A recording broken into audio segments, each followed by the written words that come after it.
it no longer feels that conviction of sin. And so then you just go on from worse to worse.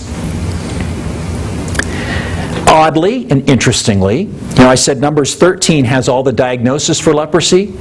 Only a couple of times in the entire Old Testament do we see anybody healed from leprosy, and yet Numbers chapter 14, verses 1 through 32, is all about a ceremony performed for the curing, after a cure for leprosy.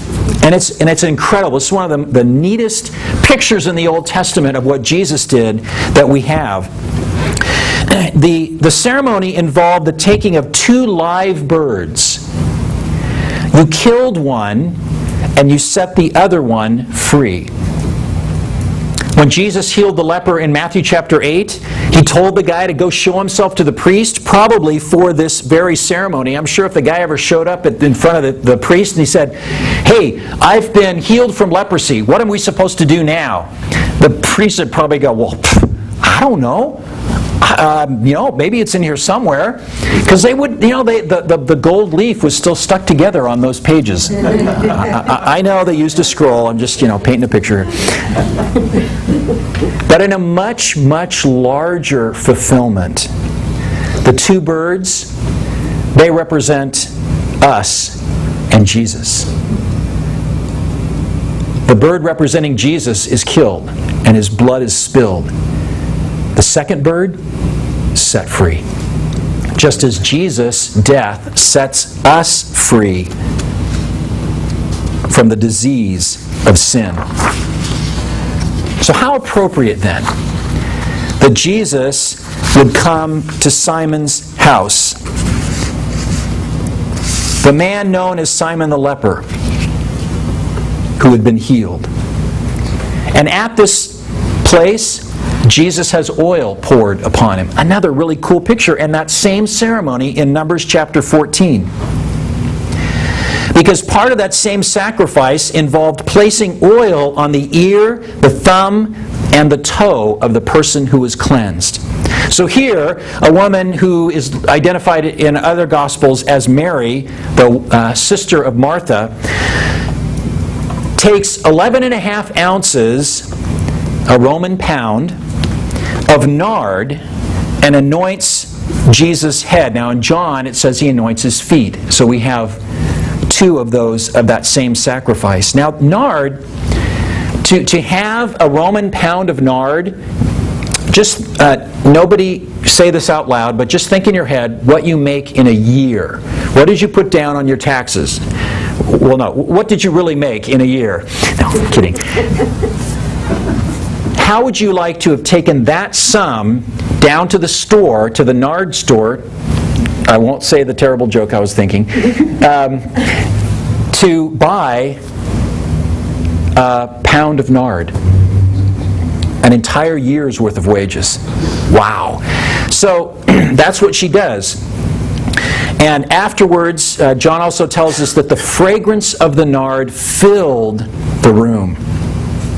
Now, what was the response? Here we have the second person who has a laser focus, and I'll talk a little bit more about that in just a second. But it's Mary, laser focused on worship. What's the response of the disciples? Now in John's Gospel, the person that's really identified as making these statements about how wasteful this was in verse 14, or earlier in verse 8, is mainly Judas Iscariot, who became indignant at the waste.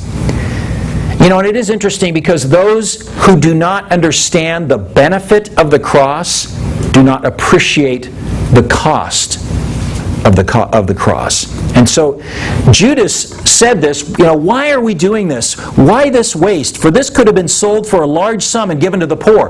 Well, Judas was lying when he said that. I mean, it was a true statement, but that's not what he wanted, and that's not what would have happened. They would have taken that nard, which you can think of it as like, a box full of gold bricks. And he would have taken it and he would have ripped that off and he would have kept the money for himself. That's what John tells us. So Jesus replies to them. He says, Why are you Why are you troubling the woman? She's done a beautiful thing. For you always have the poor with you, but you will not always have me. He says, you'll have opportunities to give to the poor, even though I'm convinced he knew Judas was completely lying at that, saying that. But he said, you can always give to the poor, but you can't always anoint me for my burial. So this sets up Judas' final act of betrayal that we see in the following verses. In verse 14. Now he goes to the chief priests and he says, what will you give me if I deliver him? They wanted him taken quietly. They were worried about what the crowds would do. And Judas knew that. So he thought, hey, we can do it secretly and it'll be good. And so he wants some money. And he will do this. He will basically worship himself, even if it means thumbing his nose at the sacrifice of Jesus. Now, why did he do this? Several theories. One, he may have wanted to force Jesus to rebel against Rome. That's sort of more of an altruistic and, I think, unbelievable sort of motivation on the part of Judas. He was trying to prompt Jesus into becoming the political Messiah. Maybe he felt like he wasn't getting rich enough. If Jesus is going to throw this kind of money away, I need a better job opportunity, so I'm going to get it where I can get it. Maybe he felt that Jesus wasn't doing things the way he wanted it done. It wasn't the kind of plan he would have made. And so, he says, you're not doing it for me, so I'm going to cut a deal with the other side. Maybe he became disillusioned when he saw that Jesus had planned to suffer instead of lead. All those are theories bantered about. I think that number 2 is probably the most likely. He just wasn't getting the money that he wanted and realized that Jesus was bypassing him, and so he couldn't rip him off anymore, so he went to get money where he could. But whatever the reason, he agrees here to 30 pieces of silver, which is the price of a slave, interestingly enough. Now, Judas would later return the money. And when he did that, it fulfilled several prophecies, including, if you are a note taker, Zechariah 11, verses 12 and 13, and also Jeremiah chapter 18, chapter 19, and also in chapter 32. Now, I'm sure that when Judas became a disciple, had you said to him, Judas, you're going to betray Jesus up to death, and you'll be the reason that he's crucified, he would have said, no, that's not the way that it is. He would have been surprised, I bet.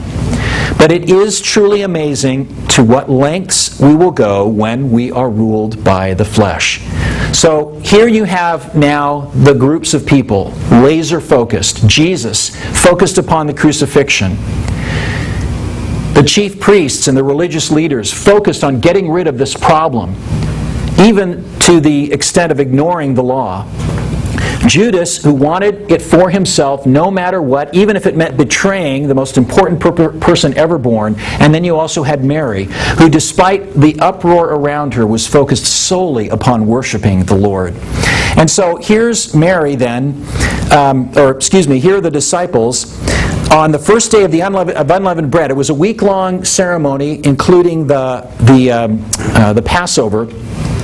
And there's a lot of speculation about where and when the Passover meal took place. I won't go into great detail about that. Some think that it was Wednesday night. Some think that it was Thursday night. And, they've got all the reasoning, and it's quite lengthy and all that kind of stuff. And when it all comes down to the end, most scholars agree that it was on Thursday night. So let's just stick with that without going through all that other stuff. But Jesus needed to prepare a place. Now, here it's a lot of cloak and dagger. Where will you have us prepare for you to eat the Passover? And he said, go into the city and to a certain man and say to him, the teacher says, my time is at hand. I will keep the Passover at your house with my disciples.